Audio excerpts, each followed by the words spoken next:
That was very, very bad. It is Asra. Zakaria, question. Are we going to have a break? No, because you just arrived, Zakaria. How much did you take? You only just arrived. You only had 10 minutes of this.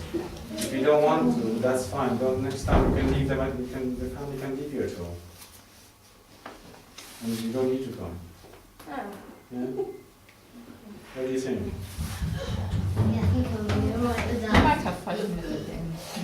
At the end of the day, the reason why your parents bring you here is because you think that if you don't go to school, what will happen? If you, let's say, you don't want to go to school because school is boring, you have to wake up in the morning, you have to spend 6 hours in the school. Why should you go to school? Because... He learns stuff. No. Oh. Well, because I can get a job. Why do you need to get a job? And then I wouldn't be homeless and poor. Yeah. Somehow, maybe we would like our mom and dad to live long, but at some stage they will get old, they won't be able to work. If they can't work, they can't get money, and sooner or later they will die. Yeah, because like the grandparents, the great grandparents, and who's going to spend money on you? You can't, they can't spend on you forever. You have to spend money, work and get money so you can spend it on eating and drinking and buying a house for yourself. Yeah, you may want to marry and have children, and you have to spend on them. So they would like you to go to school to learn so that you can get a job. Okay. Now, let's say this is in this life. What will happen in the life after? Where are we going to go? There's only 2 places you can go in the life after, isn't it? What are they? Jahannam and Jannah. Which one do you prefer to go to? Jannah. Okay. How can you go there if you don't know some of the things which you're talking about? Because you're going to be asked the questions about these things. If Allah asks you the question, how do you deal with this? How do you deal with that? And you say, I don't know. Well, what are you going to answer that? I didn't learn it. Okay? In that case, you say, okay, your mom and dad decided that you should, they wanted you to learn about these things, so that's why they brought you here, and you decided not to come here. Is it their fault? No. No. Whose fault is it then? My fault. Oh, your fault, exactly.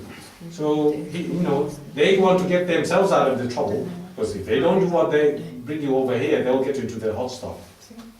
Yeah? The only reason they bring you here is, they love you, that's important, because... And the social life. Yeah, and the social one. It's so good. But that's important, and that's the same for you, Muhammad, yeah? Yeah? The whole reason about doing this is that because you, me, and your mom love you, and we don't want you to go to the bad place. And that's why we want you to come here, and so we can each learn from each other what are the things which will get us into the good place and keep us out of the bad place.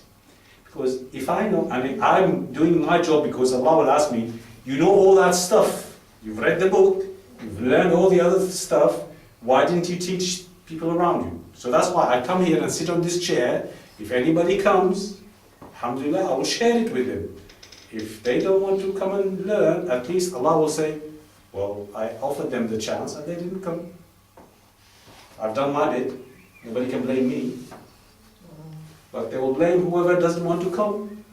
Yeah? Because he will ask, you had the chance to learn this stuff, you didn't want to. Don't blame anybody other than yourself. Yeah? So this is the whole reason about doing this. I know it sometimes can be heavy, but that's why we said we'll get 40 minutes of teaching and then people can have a break and then the grown-ups can sit and learn stuff themselves. Okay. The things which you find too complicated for yourself. Okay? So that's why we'll just spend more time on this. Let's say another 5-10 minutes and then you can go off for a break. Yes? Good? Cool stuff. Okay. So we talked about adab and akhlaq, manners and characters. And Islam is important for in making sure that as Muslims we behave and have the manners of the Prophet ﷺ, because this is the right way of living this life. It's like we said, if you buy a machine, you look at the manual, and the manual say how you should use that machine. You know, whether it's a TV, a mixer, a car, you read the manual so you can do the things the right way. So, and the manual, we have the Quran, and the one who read the manual for us is the Prophet ﷺ. And they showed us, the instructions is how you do things. And the manner we do things is the adab. And that's why we need to know adab, because it's how we do things.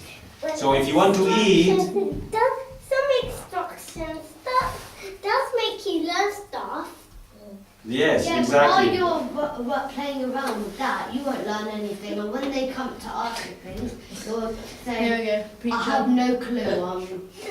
And you have to. It's not funny, it's not funny because you're playing with stuff. Give it Well, to me. he's giving you really good information about what questions they're gonna ask you.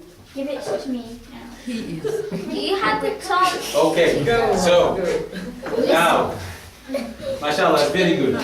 Now, just as an introduction to the adab, one of the first things which the book mentioned about the adab is the adab of the niyyah.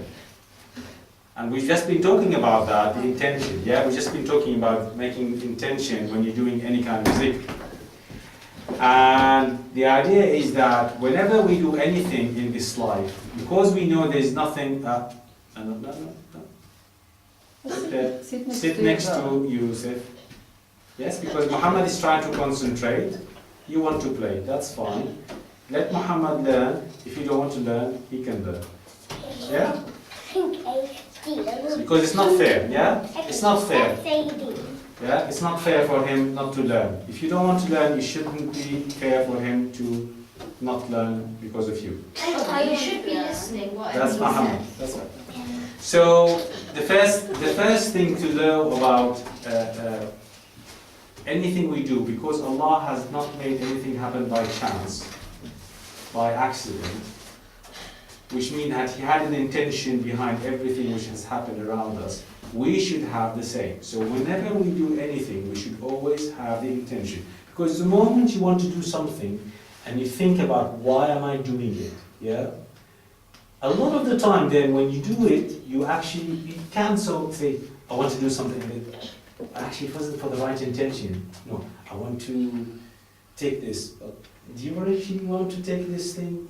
Do you actually might, and then you think twice about it. First of all, if you want to take something which is not yours, and you start thinking about it, you found something there and you picked it up, you should ask your question, why am I picking this thing up? It's on the floor. Okay, is it yours? No, it's not mine. So if you actually pick it up, and you keep it for yourself, your intention is to steal it. Because somebody might have dropped it and you might come back and you've picked it up. So your intention is bad in that sense. But if you ask yourself the question, and you say, well, it's not mine, and I picked it up, but I'm actually going to try to find the one who dropped it. And I make an announcement in the newspaper, in the shops around the street, that anybody who lost anything, I have it for them for safekeeping. MashaAllah, that's good. So anytime you want to do something, always have an intention. Why you want to do something?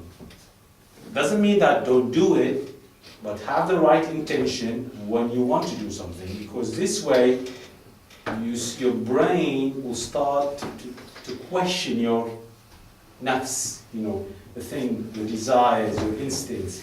Because your instincts says, oh, any kind of things should be mine. Any food should be mine. Any drink, any nice thing should be mine. Okay, but life is not like that. We have to share. Some people have things which they've lost, they dropped. Doesn't mean it belongs to anybody else. It's still theirs. So we should learn, because it can happen with us. So always have an intention whenever you want to do anything.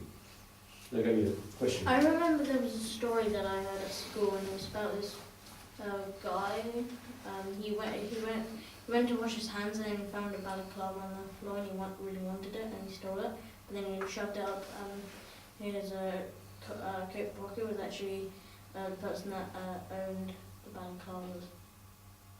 So somebody went back and found it In his sleeve. because he thought he actually put down his food, but it was actually. So, because at the end of the day, if your intention was bad, you're going to be punished for it. And even if that guy think that it was lost, he may lift his hand and say, it lost because somebody stole it. I dropped it and somebody stole it. And he will say, oh Allah, may you punish the one who stole it from me. And he will make dua to Allah. And then, well, like we said, when we come to the day of judgment, there's no money to pay back for the balaclava. You can't give him the balaclava. You have to pay it back. And what is the currency? What do we pay back with? Good deeds, exactly. I want my balaclava, 100,000 of your good deeds.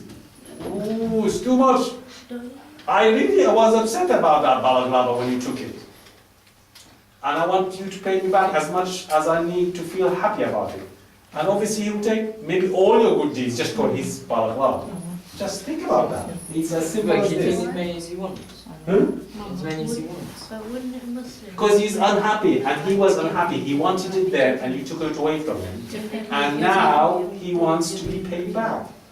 And it's up to What if it him. was unintentional? Huh? What if it was unintentional? But it can't. Well, that's different. If Allah, when you picked it up, your intention was to keep it for good safety, for good keeping, and you let everybody in the street know that I have something which has been dropped on the floor here. If anybody lost anything, let him come to me and I'll ask him what he lost, and then I'll give it back to him if it was what he lost. And in that case, your intention, and Allah knew your intention, was to return it to its rightful owner. Because you can't say, I have a balaclava of whoever lost it. You might find somebody say, oh, it's mine. He's lying. So you have to actually figure out whether it is what he lost. Say, I have something which has been lost in this street. And the guy comes, did you actually pick up a balaclava? Yes. What sort of color is it? Oh, it's green. What else? You try to check whether it's the thing which he lost. And if he gives you all the information, then it's obviously his. You give it to him. So this way, you've made a really good duty, and Allah will reward you for keeping it for him. He may not come, but your intention was to keep it safe for the right guy to come and get it back. Aya. You know how you said like they take your leave until they're happy? As a Muslim, will we say we forgive you and not take any deeds, or take some deeds? Because in the 70s you took quite a lot of deeds that can be greedy, and it's not good to be greedy. Would you say, I forgive you as Muslims, would you say, I forgive you, or would you take their deeds? You can forgive him, it's your right, but it's your right as well if you feel that you were hurt to take as much deeds as you feel will satisfy you. Because I'm giving a simple example about a balaclava, but we know some people have lost houses, have lost children, somebody killed their family members, somebody took their wealth from them. There's so many bad things happening around this world. And if it wasn't for the day of judgment, when those who've died without getting their rights back, Allah will not be just. And we know that Allah is just. So He have to have a day like this, the day of judgment, so that those who haven't had the chance to get what their right is, to get it on the day of judgment. And you're not going to get a house then. You're going to have to pay by something. And that's why, how much was your house worth? For him, it might have been a small house, a hut, a cottage, yeah? Maybe one room, yeah? But it was his house, yeah? He lived in that place. His life was there. He felt, secure in that place. And you took away his house, his shelter, his security, his life has become a mess. Now he might feel that he should have all your hasanat to pay back. Because that's how it was for him. What's hasanat? Hasanat, his good deeds. Oh. Yeah? How important? Because this was important for him, and he took that a really important thing from him, and he thinks that he deserves to be paid back all those things. So that's why it's important to have this niyyah, and the adab of the niyyah, which is the first adab in this series, is the first etiquette is that anytime we do anything, the manner we do it with a niyyah, we do it with an intention. And alhamdulillah, we should always have the good intention. Nobody wants to do something with a bad intention. So you want to eat, you have the intention. Bismillah, I want to eat this food, so Allah gives me the strength, so I can do prayer, I can do work, I can do Ramadan, I can do... So there's a reason why you eat, there's a reason why you drink, there's a reason why you go to school. So you said you go to school so that you can learn, so you can get money, so you can look after your family, help your mom and dad. When you get a job, if they need help, you can help your brother, you can help, if you have a family, spend money on your children. So everything you do then, Allah will reward you because you had a good intention about this. Because you didn't go to learn just because I wanted to learn. No, I wanted to learn because there's a reason for me to learn. To get a job so I can do all those good things. So every time, every minute you spend in school, you'll have loads of hasanat, just marked for you. You spend 5 hours, okay, that's that many hasanat. Because he actually made the intention that this is what he wanted to go to school to learn, so he can get a job, so he can do all those things he talked about. Let's give him the rewards for all those things from now. So Allah will say, if he learns, if he goes to the school, he passes his exams, he gets that many GCSE A levels, he gets into that college, he'll do that, he'll probably get this job and make that much money, and this is how he wants to spend on. Okay, let's give him hasanah for all those. And you're still in year 5 or year 4. Yeah? You're still in year 4, and look, Allah now is building up your hasanat as if you finished your job and got that salary and you paid for all those things. You still get the reward now. And this is because you have the adab, the manner of doing something with the right niyyah at the same time. Okay, so this is an introduction to the adab, manners. The first one was the niyyah. We'll talk about it in a bit more detail the next time round. Any questions? Oh. Harun. How did it?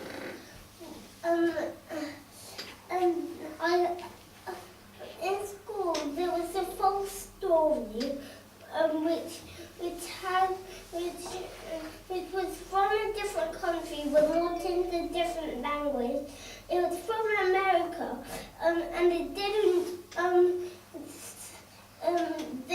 I think they knew this well. They just went to make up a justice story, and this girl called Crab.